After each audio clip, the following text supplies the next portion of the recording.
sa ulan na pinadala ng langit. Uwi na tayo! Walang uwian ito.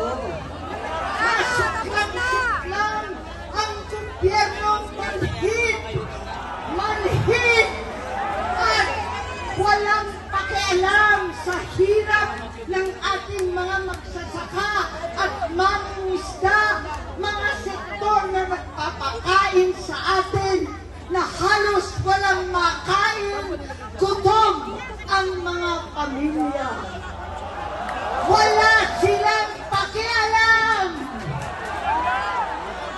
Gobyernong tulog, lasing sa kapangyarihan. Sadyang pipiliin pa bumiyahe, makihalubilo sa Canada, sa mga dayuhan sa Amerika, habang ang Pilipino ay nagdurusa sa kasulinang hindi abot kaya, pagkain ginintuan at napakahirap na buhay. Wala silang pakialam.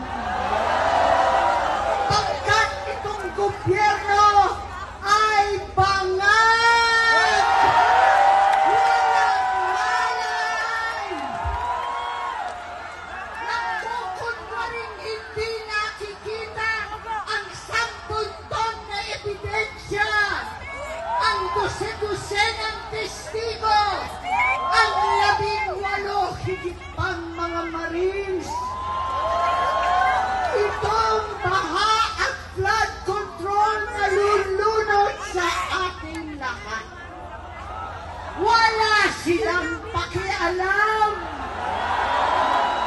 Kaya marami po sa inyo naging kasama ko ng ating kabataan at ang suot natin ay itong t-shirt. Ang sigaw natin noon pa, makialam! Makialam na po tayo! Makialam para sa kabataan, makialam para sa kinabukasan, makialam para maibalik ang katotohanan sa ating lipi. Panahon na maibalik ang katarungan, ang hustisya na hindi buktot at binabaluktot ang batas at saligang batas. Katarungan na pantay-pantay sa mahirap at mayaman. Katarungan na walang sino-sino, na walang pinipili na kaalyado o kalaban daw. Katarungan na naiiba ngayon para sa senador at sa mga pinsang buo.